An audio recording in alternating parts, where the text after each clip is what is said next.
Hi, today I am at the Harare Eye Institute with Sister Tapua Chikomba, who is an ophthalmic nurse. Sister Tapua, thank you for giving us this opportunity to hear more about ophthalmology. Sister Tapua, how long have you been an ophthalmic nurse? I've been an ophthalmic nurse for more than 20 years now, since 2001. Wow, excellent. I'm pretty sure you have vast experience as an ophthalmic nurse. Can you please tell me a bit about yourself, your position, and what you do on a day-to-day basis? Right. My current position is I'm the clinical operations manager for the Eye Institute, and on a day-to-day basis, my duties include giving out tests and just starting the day for our ophthalmic assistants. So our staff comprises of ophthalmic assistants, ophthalmic nurses, and we've also got some admin staff as well. So with the ophthalmic assistants, their main duty is to ensure that our branches or this practice runs as efficiently as possible, from the way they receive patients at reception, how they book appointments in our diary, how they answer the telephone, and also how they greet them when they come in. Over and above that, before any clinic starts, they have to make sure that the consulting room is ready, that everything that is supposed to be in there is there. We make use of a checklist, which they go through to make sure that everything is ready for the clinic. Okay. Right. So this includes using this checklist. They check to see if all the medications that are needed are there, and everything that we need for the clinic is there. So everything that's there, then they tick according to what's needed. Yes. Yes. And then after that, it is also their responsibility to ensure that all the machines are in proper working order.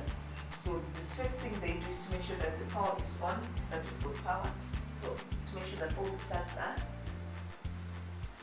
switched on and that power is flowing through the machines. Okay. Right. I think this is big machines I've never looked at before. Can you tell me what's all of this and possibly how it assists you in your day-to-day job?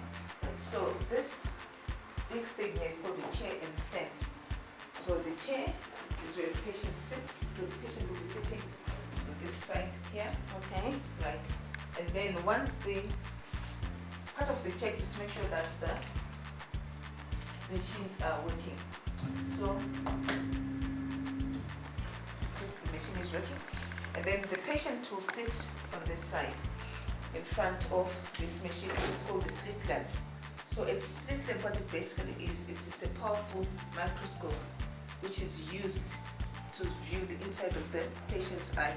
So any problems that the patient has will be detected by use of this microscope. So patient sits on this side, and then the doctor will be sitting on this side, viewing through the eyepieces there.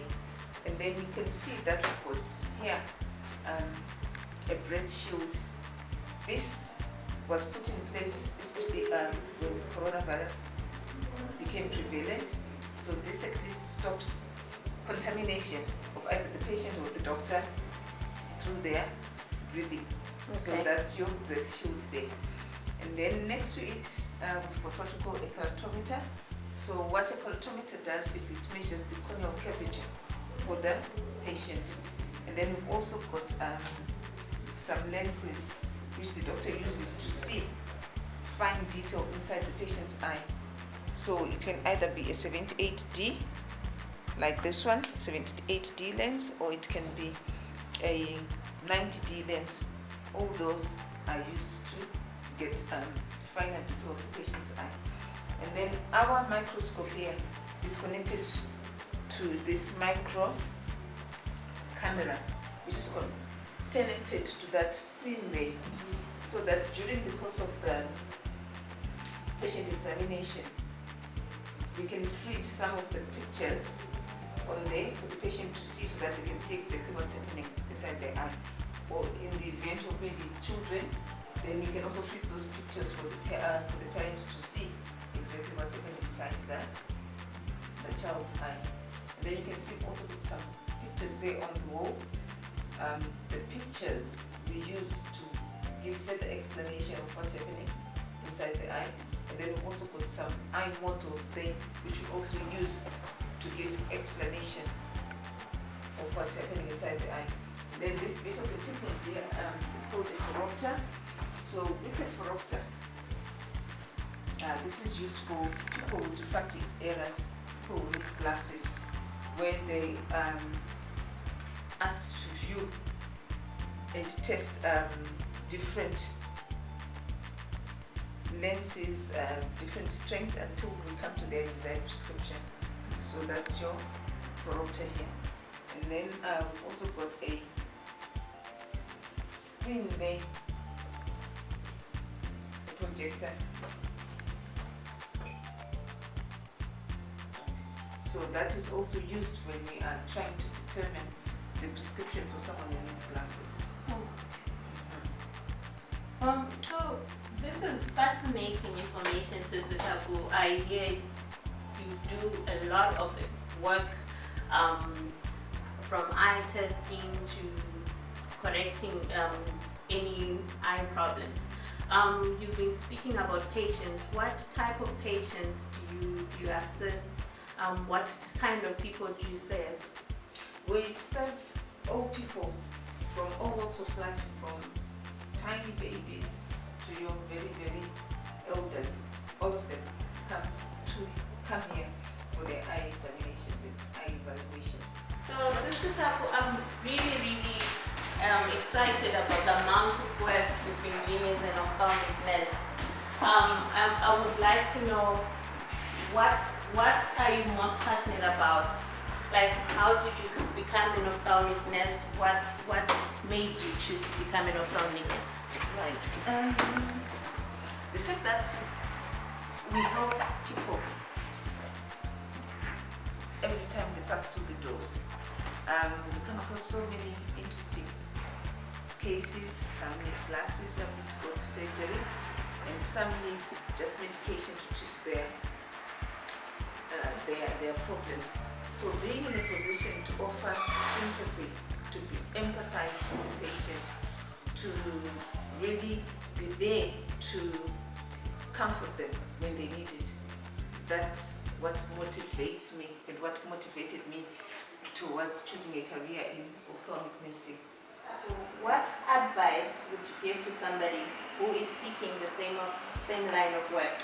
Okay, for someone who wants to end up in ophthalmology as an ophthalmic assistant or an ophthalmic nurse, they first have to excel in sciences, whether be it O level and also at A level. They must be good, get good grades in science subjects. And then after that, they can enroll with locally.